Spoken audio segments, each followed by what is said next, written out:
Hecho colonial. Conquista de Quito. En 1524 se organizó una empresa privada de conquista y colonización, que encabezaron Francisco Pizarro y Diego de Almagro. Pizarro dirigió una primera expedición por la costa sudamericana en 1526, que llegó por primera vez a las playas de lo que ahora es Ecuador. Colonización.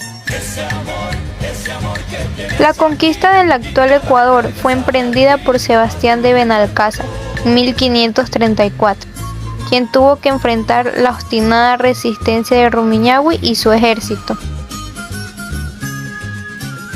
Durante gran parte del periodo colonial, lo que hoy es Ecuador, estuvo bajo la jurisdicción directa de la Audiencia de Quito y, en última instancia, bajo el dominio de la corona española. Implantación del orden colonial. Las guerras civiles. Con la terminación de las guerras de conquista no concluyeron los conflictos.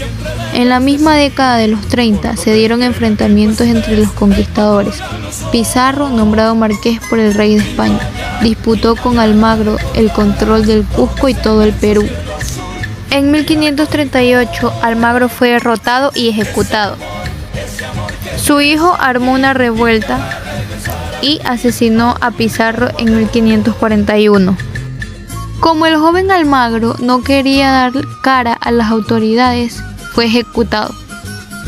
En Quito fue asesinado el gobernador Puey, dejado por Pizarro.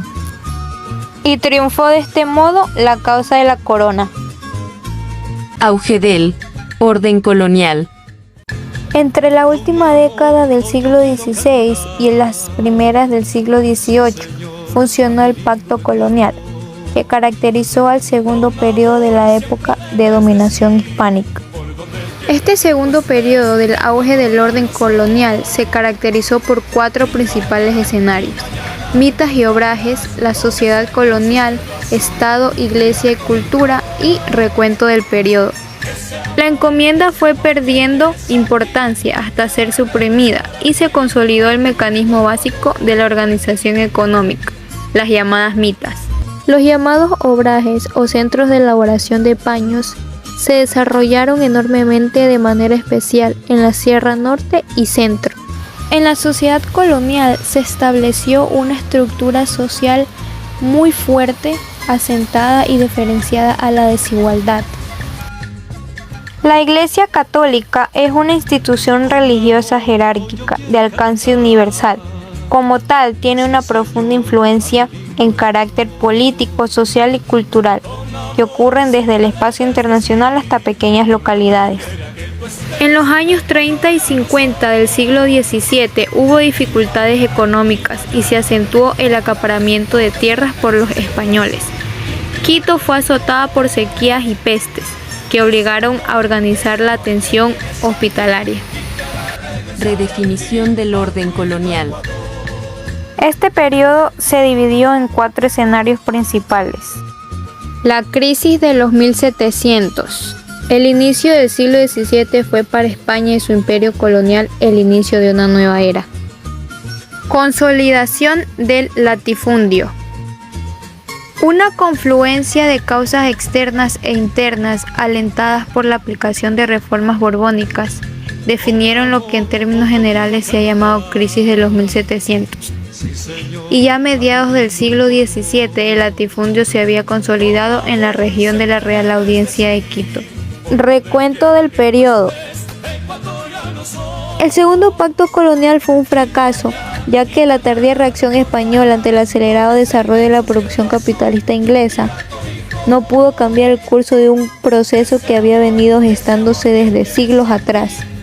El fin de la época colonial. La segunda mitad del siglo XVIII fue de agitación intelectual y cultural en la Real Audiencia. El padre Juan de Velasco, jesuita romambeño que marchó al exilio por la expulsión, él escribió una historia del Reino de Quito. Su obra monumental que ponía las bases de conciencia quiteña y de la búsqueda de esa identidad al mismo tiempo que fundaba la historiografía nacional. Con ello fue el más destacado médico de la audiencia de Quito. Sus ideas contestatorias y sus iniciativas de organización le trajeron problemas con las autoridades españolas que lo expatriaron y lo encarcelaron. Por ende, él murió cuando era joven. Velasco y Espejo son dos más altas figuras de un momento de definición inicial de la conciencia quiteña. Los criollos ocupaban crecientemente el espacio dominante en Quito. Gracias.